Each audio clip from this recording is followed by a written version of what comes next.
14 décembre 1911. Toute l'intention de Jésus, c'est de voir à ce que tous soient centrés en lui, sans porter attention à rien qui soit hors de lui. Je poursuis mes jours très amers, mais résignés au vouloir de Dieu.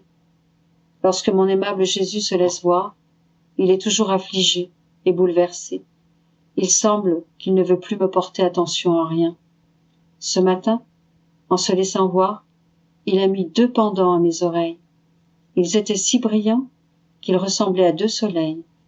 Puis il m'a dit, « Ma fille bien-aimée, pour l'âme qui est toute intentionnée à m'écouter, ma parole est un soleil qui non seulement réjouit l'entendement, mais qui nourrit l'esprit et rassasie le cœur de moi et de mon amour. Ah, on ne veut pas comprendre que toute mon intention est de voir à ce que tous soient centrés en moi, sans porter attention à rien qui soit hors de moi. Vois-tu cette âme là-bas ?» Il l'a montré du doigt. Avec la façon qu'elle scrute tout, qu'elle porte attention à tout, qu'elle se laisse impressionner par tout, jusqu'aux excès, et même par les choses saintes, ce n'est rien d'autre que de vivre à l'extérieur de moi, et l'âme qui vit hors de moi, comme conséquence, éprouve beaucoup d'elle-même, elle croit qu'elle m'honore, mais c'est tout le contraire. « 14 décembre 1912.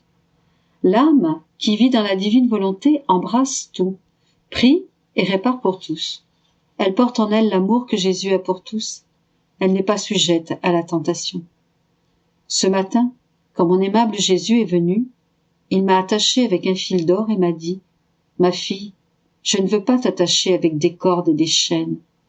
Les entraves et les chaînes de fer étant pour les rebelles et non pour les âmes dociles qui ne veulent comme vie que ma volonté et comme nourriture que mon amour. Pour celle-là, un simple fil suffit. Souvent, je ne me sers même pas d'un fil. Ces âmes sont si profondément en moi qu'elles ne font qu'un avec moi. Et si j'utilise un fil, c'est plutôt pour m'amuser avec elles. Pendant que mon doux Jésus m'attachait, je me suis vue dans la mer sans limite de sa volonté, et, ainsi, dans toutes les créatures. Je me promenais dans l'esprit de Jésus, dans ses yeux, dans sa bouche, dans son cœur, et, du même coup, dans l'esprit, les yeux et tout le reste des créatures, faisant tout ce que Jésus faisait. Oh, comme on embrasse tout quand on est avec Jésus. Personne n'est exclu. Il me dit, celui qui vit dans ma volonté embrasse tout, prie et répare pour tous. Il porte en lui l'amour que j'ai pour tous. Il dépasse tout le monde. Ayant lu que celui qui n'est pas tenté n'est pas cher à Dieu, et comme il me semble que depuis très longtemps je ne sais pas ce qu'est la tentation, j'ai mentionné cela à Jésus. Il me dit, « Ma fille, celui qui vit complètement dans ma volonté n'est pas sujet à la tentation, parce que le démon n'a pas le pouvoir d'entrer dans ma volonté.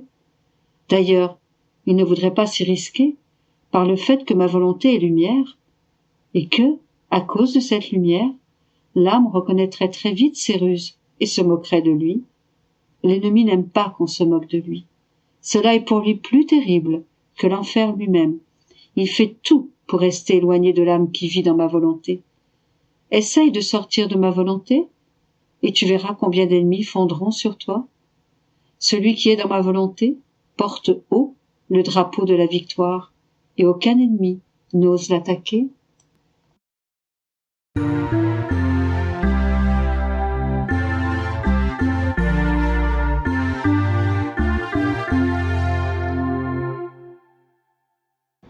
14 décembre 1916. Jésus dormait et travaillait pour que les âmes puissent se reposer en lui. J'offrais mon sommeil à Jésus en lui disant « Je prends ton sommeil, je le fais mien, et en dormant avec ton sommeil, je veux te donner un contentement, comme si c'était un autre Jésus qui dormait. » Sans me laisser poursuivre, il me dit « Oui, oui, ma fille, dors avec mon sommeil. Ainsi, en te regardant, je me verrai en toi, et nous serons d'accord sur tout. Je veux te dire pourquoi mon humanité s'est soumise à la faiblesse du sommeil. Les créatures ont été faites par moi, et, comme elles étaient miennes, je voulais les tenir sur mes genoux et dans mes bras, en repos continuel. L'âme devait reposer dans ma volonté, ma sainteté, mon amour, ma beauté, ma puissance, etc. Toutes choses qui donnent le vrai repos. Mais, ô douleur, les créatures ont quitté mes genoux et, se détachant de mes bras dans lesquels je les tenais enserrés, elles se sont mises à la recherche de velléités, les passions, les péchés, les attachements, les plaisirs ainsi que la peur, l'anxiété, l'agitation, etc. Bien que je me languissais d'elles et que je les invitais à venir se reposer en moi, elles ne m'écoutaient pas. C'était là un grand affront à mon amour, ce qu'elles ne prenaient pas en considération et qu'elles ne songeaient nullement à réparer. J'ai fait le choix de dormir dans le but de donner satisfaction au Père pour le repos que les créatures ne prennent pas en lui. Pendant que je dormais, j'obtenais du vrai repos pour tous et j'invitais chaque cœur à renoncer au péché. J'aime tant que les créatures se reposent en moi que je ne voulus pas seulement dormir pour elles, mais aussi marcher pour donner du repos à leurs pieds, travailler pour donner du repos à leurs mains, palpiter et aimer pour donner du repos à leur cœur. En somme, je voulus tout faire pour que les créatures puissent se reposer en moi, trouver leur sécurité en moi, tout faire en moi. «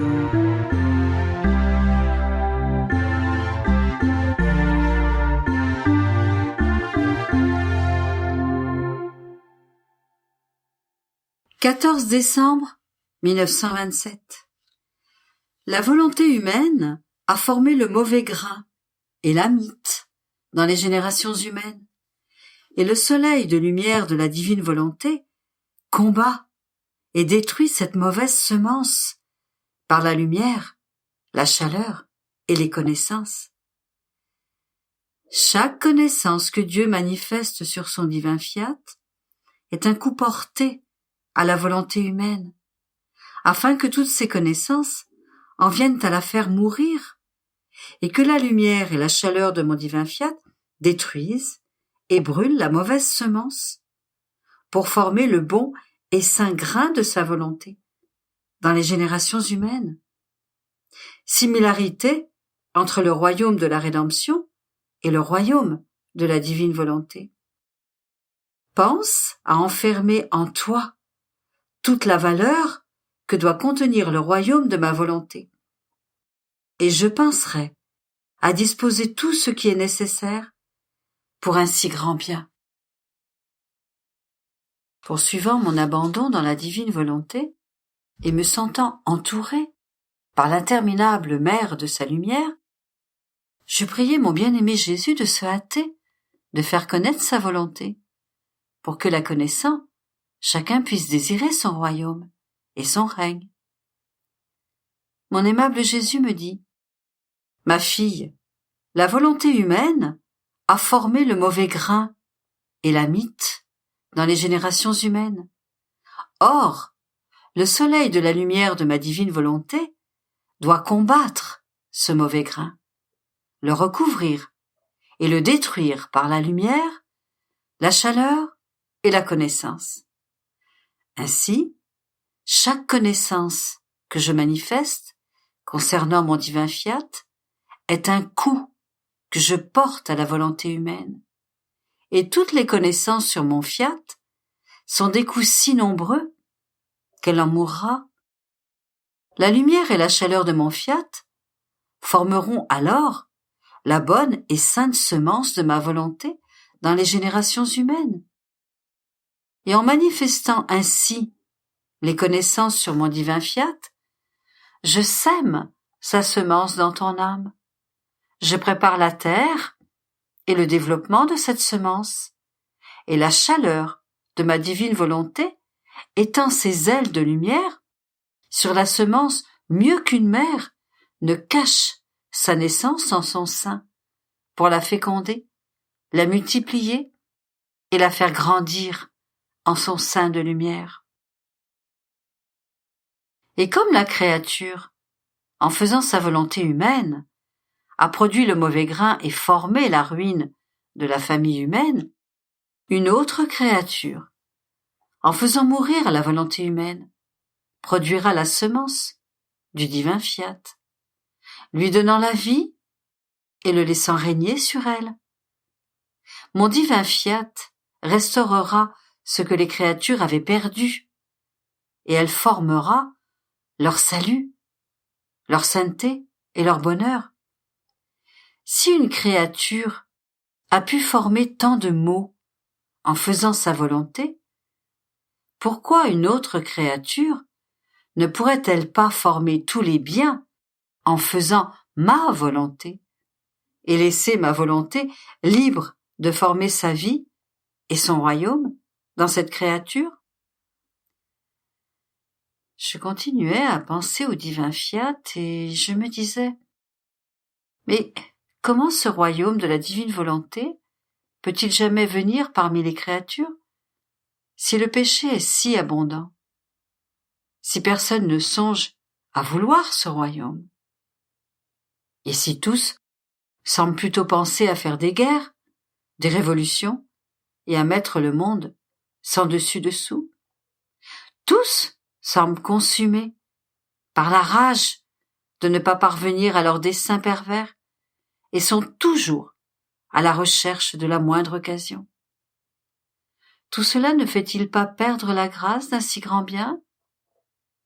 Et mon bien-aimé Jésus, se manifestant en moi, me dit, « Ma fille, je t'ai, toi, et tu vaux plus que tout cela. » Et sans tenir compte de tout le reste, je considérerai ta valeur, c'est-à-dire la valeur de ma divine volonté, en toi, et je disposerai mon royaume parmi les créatures. La valeur d'une personne dépend du prix de ce qui lui est confié. Si ma volonté a une valeur infinie qui surpasse celle de toutes les créatures mises ensemble, celle qui la possède, devant la majesté divine, a une valeur plus grande que tout. Par conséquent, pour le moment, je t'ai, toi, et cela me suffit pour préparer le royaume de ma divine volonté. Ainsi, toutes les misères du temps, et elles sont trop nombreuses, n'égalent pas la valeur de ma divine volonté, opérant en une seule créature. Et je ferai de ces mots un monceau que je balayerai de la surface de la terre par le pouvoir de ma divine volonté. C'est ce qui s'est passé dans la rédemption. Les maux ont été bannis de la terre, et plus que jamais, ils abondaient. Mais, puisque la reine souveraine est venue sur terre, cette créature, qui possédait en elle la divine volonté, et contenait tout le bien de la rédemption, sans regarder les autres créatures ni leurs maux, je n'ai vu que la valeur de cette céleste créature, valeur suffisante pour demander ma descente sur terre. Et eut égard à celle qui seule possédait nos prérogatives et avait la valeur d'une volonté divine et infinie, j'ai donné et formé le royaume de la rédemption au sein des créatures. Ainsi, en disposant le bien de la rédemption, je voulais en trouver toute la valeur dans ma maman. Je voulais mettre en sûreté dans son cœur maternel tous les biens que ma venue parmi les créatures était censée contenir. De plus, je concédais le bien que la divine souveraine du ciel me demandait. J'ai agi comme un prince lorsqu'il doit se diriger vers d'autres conquêtes. Il choisit la créature en qui il a le plus confiance.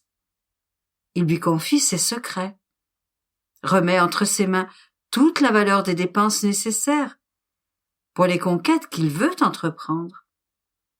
Et mettant toute sa confiance en la seule créature qu'il connaisse, la seule qui possède toute la valeur des conquêtes désirées, il part, triomphalement, certain de la victoire. C'est ce que je fais. Lorsque je veux donner un bien aux créatures, je me confie d'abord à une seule et dépose en elle toute la valeur de ce bien. Et je lui donne alors, comme certitude, le bien qu'elle me demande pour les autres créatures. Par conséquent, pense à mettre en toi toute la valeur que le royaume de ma volonté doit contenir.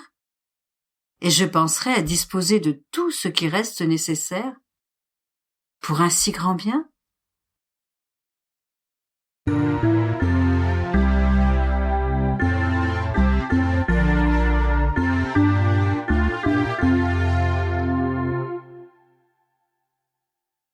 14 décembre 1928. L'arbre de la divine volonté. L'acte unique de Dieu. Celle qui vit dans la divine volonté en forme l'écho dans toutes les choses créées. » Je m'inquiétais au sujet de la publication des écrits de la divine volonté et de toutes les questions qu'il me posait. Je me disais, seul Jésus connaît mon martyre, et combien je me sentais torturée lorsque des personnes, en autorité, parlaient de vouloir les publier, si bien que personne ne parvenait à calmer mon martyre intérieur et à m'amener à dire fiat. Seul Jésus, par sa séduisante persuasion, et en me communiquant la peur du grand mal que je pourrais faire, si je sortais tant soit peu de la divine volonté, pouvait m'inciter à dire fiat. Et maintenant, en voyant que tout allait si lentement, je me souviens de mes combats intérieurs, de mon dur martyre à cause de cette publication. À quoi bon tant de souffrance? Qui sait qui verra cette publication? Peut-être Jésus me fera-t-il plaisir en me laissant voir cela du haut du ciel. Je pensais à cela et à d'autres choses, et je commençais à prier, lorsque je vis en esprit un arbre chargé de fruits qui émettait de la lumière, et mon doux Jésus était crucifié au milieu de cet arbre, et la lumière de ses fruits était si forte que Jésus disparaissait dans cette lumière. J'étais surprise, et Jésus me dit, « Ma fille, cet arbre que tu vois est l'arbre de ma divine volonté, et comme ma volonté est soleil, ses fruits se changent en lumière et forment beaucoup d'autres soleils. Je suis le centre de sa vie, et c'est pourquoi je suis en son milieu. Or, ces fruits que tu vois sont les vérités que j'ai manifestées sur mon divin fiat. Ils sont en train de donner naissance à leur lumière, au sein des générations. Et ceux qui devraient s'en occuper et se hâter, mais ne le font pas, empêchent les fruits de cet arbre de former des naissances de lumière et le grand bien de cette lumière. Par conséquent, tu dois être consolé de tes tortures et de tes martyrs, parce qu'entre toi et moi, tout est en ordre, et que je n'aurais pas toléré en toi, ne serait-ce qu'une ombre d'opposition à ma volonté. Cela aurait été mon plus grand chagrin, et je n'aurais pas pu dire, la petite fille de ma volonté m'a fait cadeau de sa volonté, et je lui ai donné la mienne, alors que cet échange de volonté est une de mes plus grandes joies, et pour toi aussi. S'il y a faute, c'est de la part de ceux qui sont négligents. Par conséquent, ne t'afflige pas et ne sois pas inquiète au sujet des questions qu'ils te posent. Je serai moi-même en toi pour t'administrer la lumière et les mots nécessaires. Tu dois savoir qu'il s'agit de mon intérêt, plus que du tien. Je continuais à penser au divin fiat, et mon doux Jésus ajouta, « Ma fille, entre nous, dans notre divinité, un acte unique est suffisant pour tout faire. Cet acte est volonté, pensée, parole, œuvre et pas. Ainsi, un seul de nos actes est une voix qui parle, une main qui agit, un pied qui marche, et enveloppant toute chose, si la créature pense, travaille parle et marche, c'est la vertu de notre acte unique qui, se répercutant en chaque acte de la créature, communique le bien de la pensée, de la parole et de tout le reste. C'est pourquoi on peut dire que nous sommes le porteur, singulier, se rapportant au Dieu un et trine, de toutes les créatures et de tous leurs actes. Oh, comme nous nous sentons offensés lorsque nos actes transportent une voix, une pensée, une œuvre et un pas qui non seulement ne sont pas faits pour nous, mais qui nous offensent. Les créatures utilisent nos actes mêmes pour former les armes qui nous blessent. Ingratitude humaine, comme tu es grande! Mais celle qui fait notre divine volonté et vit en elle, s'unit à notre acte unique, et formant un acte unique de la volonté avec la nôtre, elle s'écoule avec notre acte, et avec nous, elle se fait penser, voix, œuvre et pas de tous.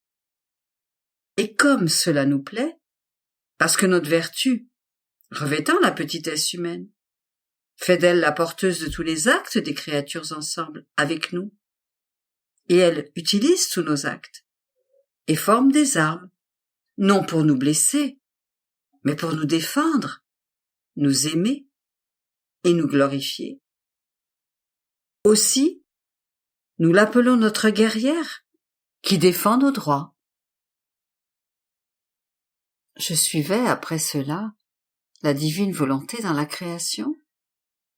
Il me semblait vouloir m'approprier toute chose. Le soleil, pour lui donner la gloire de la lumière et de la chaleur.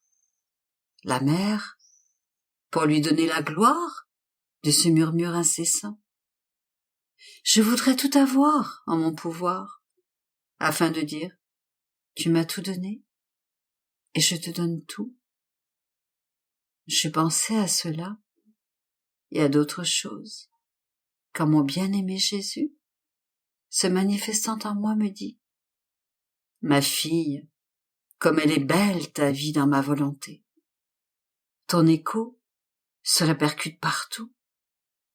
Là où est présente ma divine volonté, et elle est partout présente, ton écho se fait entendre. Il résonne ainsi dans le soleil, dans la mer, dans le vent, dans l'air, et pénètre même le ciel, où il apporte à ton Créateur sa propre gloire, son propre amour et sa propre adoration. Et ma divine volonté ne se sent pas seule parmi les choses créées. Elle a la compagnie de l'écho de celle qui vit dans ma divine volonté. Et elle sent que lui sont rendus tout l'amour et toute la gloire qu'elle a répandue dans la création. «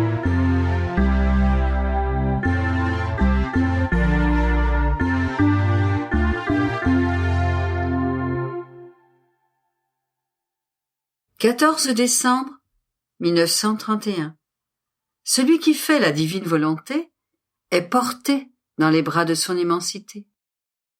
L'homme, citadelle de Dieu.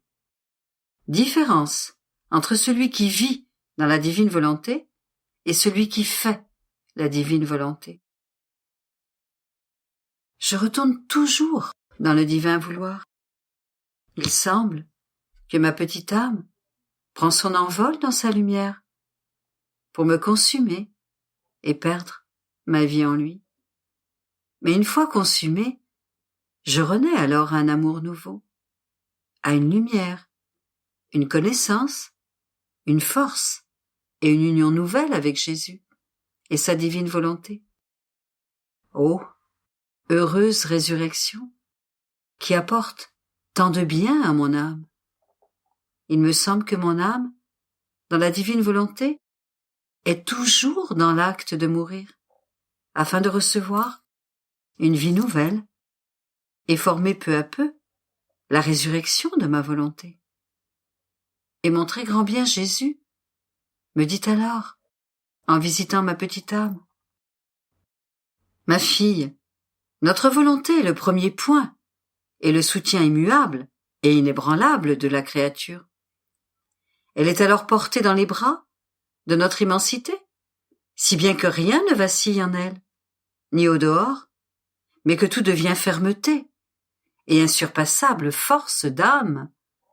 C'est pourquoi nous voulons qu'elle fasse notre volonté, et rien d'autre, afin de trouver dans les profondeurs de son âme notre sanctuaire, ce foyer qui toujours brûle et jamais ne s'éteint, la lumière qui forme le jour divin et éternel. Et comme notre volonté libère de tout ce qui est humain lorsqu'elle règne, du centre de son âme, la créature nous donne des actes divins, des honneurs divins, des prières divines et un amour divin qui possède une force invincible et un amour insurpassable. Si bien que lorsque dans mon vouloir, tu voulais embrasser toutes les œuvres de ceux qui sont au ciel et des créatures qui sont sur la terre, afin que tous puissent demander que la divine volonté soit faite sur la terre comme au ciel, toutes les œuvres sont restées marquées du grand honneur de demander que mon fiat soit la vie de chaque créature et qu'il règne et domine. Et notre divinité reçut le plus grand honneur. Que toutes les œuvres demandent la vie, le royaume de la divine volonté. Pas un seul rescrit de grâce n'est accordé par nous s'il ne porte la signature dorée de notre vouloir. Les portes du ciel ne sont ouvertes qu'à celle qui veut faire notre volonté. Nos genoux paternels ne peuvent la recevoir pour la prendre dans nos bras et la faire reposer dans notre sein d'amour, à moins qu'elle ne vienne comme fille de notre vouloir. Vois par conséquent la grande diversité observée par notre être suprême, en créant le ciel, le soleil, la terre, etc., par rapport à la création de l'homme. En créant les choses, il a placé un « ça suffit », de sorte qu'elles ne peuvent ni croître, ni diminuer, bien qu'il ait mis en elles toute la somptuosité, la beauté et la magnificence des œuvres sorties de nos mains créatrices. Au contraire, en créant l'homme, comme nous devions avoir en lui notre siège, et donc notre volonté dominante, et à l'œuvre, notre être suprême n'a pas dit ça suffit. Non, mais il a donné à l'homme la vertu de faire une multiplicité d'œuvres, de paroles, de pas, tous différents les uns des autres.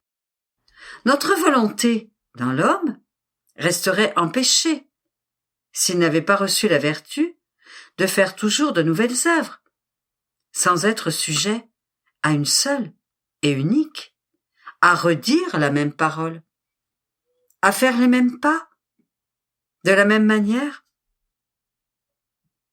Il a été créé par nous, roi de la création, parce que le Créateur, le roi des rois, devant vivre en l'homme, il était juste que celui qui formait la résidence de notre être divin fût le petit roi qui allait dominer les choses que nous avions créées. Et lui-même, pour l'amour de nous, devait avoir le pouvoir de réaliser non pas une seule œuvre, mais des œuvres nombreuses, des sciences nouvelles, afin de pouvoir commencer des choses nouvelles. Et aussi, afin de faire honneur à celui qui vit en lui, et qui, entretenant avec lui une conversation familière, lui apprenait à faire et à dire tant de merveilleuses choses. C'est pourquoi notre amour, en créant l'homme, était insurpassable, à tel point qu'il devait couvrir tous les siècles, afin de donner et de recevoir de l'amour, et former en l'homme le royaume de notre divine volonté.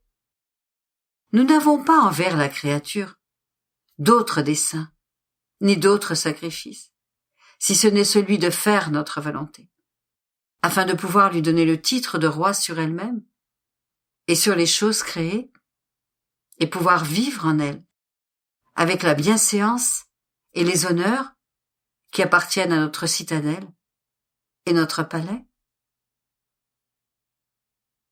Après quoi, suivant mon abandon dans le divin vouloir, mon bien-aimé Jésus ajouta: Ma bonne fille, tu dois savoir que notre volonté vit, règne et siège au centre de notre être divin.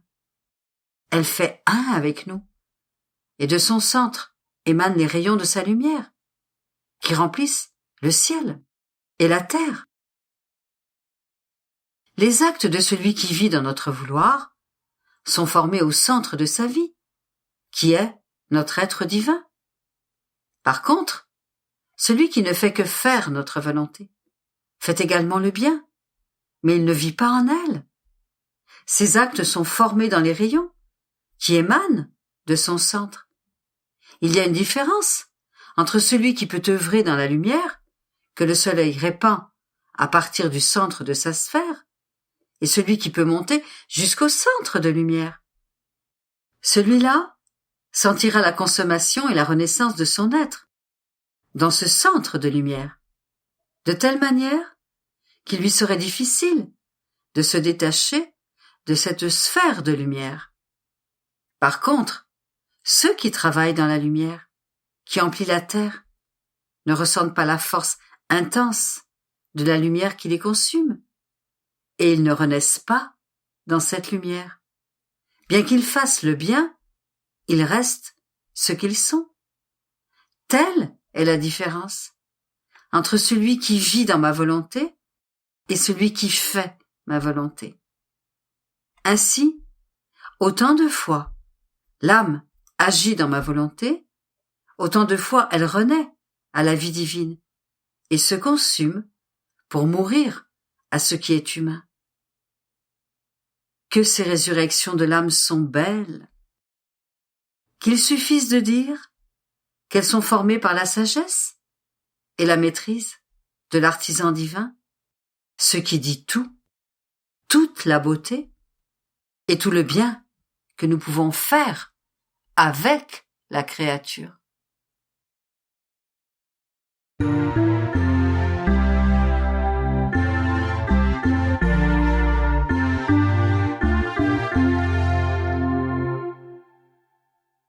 14 décembre 1937. Comment la nature humaine passe son jour.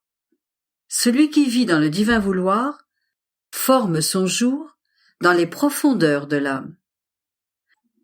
Les prodiges qui se produisent en lui. Je me sentais immergé dans le divin vouloir. Il me semblait qu'en faisant mes actes dans le fiat, au milieu de ces vagues de lumière, cette lumière devenait de plus en plus forte et se concentrait de plus en plus sur moi. Je ressentais un besoin grandissant de l'aimer et de la respirer, plus que ma propre vie. Sans elle, j'avais l'impression de manquer d'air, de chaleur et de cœur, mais en retournant faire mes actes dans le divin vouloir, j'ai senti que le souffle, la chaleur et le battement de cœur divin revenaient faire les délices de ma pauvre existence. C'est par conséquent pour moi un besoin vital de vivre dans la divine volonté. Mon doux Jésus est alors revenu rendre visite à ma petite âme. Et toute bonté, il me dit: Ma bienheureuse fille, tout comme la nature forme son jour dans la vie humaine, durant laquelle toutes les actions de la vie sont accomplies, de la même manière, ma divine volonté forme son jour dans les profondeurs de la créature qui vit dans ma volonté. Lorsque la créature commence à former ses actes en elle, à l'appeler comme sa propre vie, elle commence son jour en formant une robe très brillante dans les profondeurs de son âme. Cette aurore rassemble sa puissance, renouvelant dans la créature la puissance du Père, la sagesse du Fils, la vertu et l'amour du Saint-Esprit. Elle commence ainsi son jour avec la très sainte Trinité qui descend dans les moindres actes et les endroits les plus secrets de la créature, afin de vivre avec elle et de faire tout ce qu'elle fait. Cette aurore fait fuir les ténèbres de l'âme, de sorte que tout devient lumière en elle. Elle se place en sentinelle, afin que tous les actes de la créature puissent recevoir la lumière de la divine volonté. Cette aurore est le premier repos de Dieu dans la chambre de l'âme. Elle est le commencement du jour éternel, dans lequel la vie de l'être suprême commence avec la créature. Ma volonté ne s'en va pas. Elle ne peut et ne sait comment être sans l'adorable Trinité. Elle ne peut qu'aller de l'avant, entraînant toujours avec elle, de façon irrésistible, l'adorable Trinité, formant la chambre divine, où les personnes divines peuvent retrouver leur créature bien-aimée. Partout où elle règne, ma volonté a le pouvoir de tout centraliser, même notre vie divine. Comme il est beau, le commencement du jour de celle qui vit dans notre fiat. Il est l'enchantement du ciel tout entier. Si la cour céleste pouvait être sujette à l'envie, elle envierait celle qui a le bonheur de posséder dans son âme, tout en vivant encore dans le temps, le commencement du jour éternel, le jour précieux où Dieu commence à vivre sa vie en compagnie de la créature. Dès que la créature commence le second acte dans le divin vouloir, le soleil de ma volonté éternelle se lève. La plénitude de sa lumière est telle qu'elle investit la terre tout entière, visitant tous les cœurs, en apportant le bonjour de lumière et les joies nouvelles de toute la cour céleste. Cette lumière déborde d'amour, d'adoration, de reconnaissance, de gratitude, de gloire et de bénédiction. Mais à qui tout cela appartient-il? À la créature qui, avec son acte dans ma volonté, fait se lever le soleil qui brille sur tous, afin que tous puissent trouver celle qui a aimé Dieu pour eux, celle qu'il a adorée, remerciée, bénie et glorifiée. Chacun y trouve la chose qu'il était censé faire pour Dieu. Elle compense pour tous. Un acte dans ma volonté doit enclore toute chose. Il a le pouvoir et la capacité de compenser pour tous et de faire le bien à tous. Sinon, on ne pourrait pas dire que c'est un acte accompli dans ma volonté. Ces actes sont remplis de prodiges inouïs, dignes de notre œuvre créatrice. Lorsqu'elle arrive à son troisième acte dans notre volonté, le plein après-midi de notre soleil éternel est formé dans la créature. Sais-tu ce qu'elle nous donne avec ce plein après-midi? Elle prépare pour nous un banquet. Et sais-tu ce qu'elle nous donne comme nourriture? L'amour que nous lui avons donné, nos divines qualités. Tout porte la marque de notre beauté et de nos purs et chastes parfums. Cela nous plaît tellement que nous mangeons à satiété. Et même si quelque chose devait manquer à notre condition, comme la créature est dans notre volonté, elle est propriétaire de tous nos biens. Elle prend alors, dans notre trésor, ce dont elle a besoin et prépare pour nous le plus magnifique banquet, digne de notre suprême majesté. Et nous invitons tous les anges et tous les saints à prendre place à ce céleste banquet, afin qu'ils puissent prendre et manger avec nous l'amour que nous avons reçu de la créature qui vit dans notre volonté. Après avoir partagé ce banquet, les autres actes que la créature accomplit dans notre volonté servent, pour certains, à former pour nous des mélodies célestes, des chants d'amour, les scènes les plus ravissantes. D'autres répètent nos œuvres, qui sont toujours en action. En somme, elle nous tient toujours en alerte, et lorsqu'elle a donné cours à toutes ces actions dans notre volonté, nous lui donnons le repos, et nous nous reposons avec elle.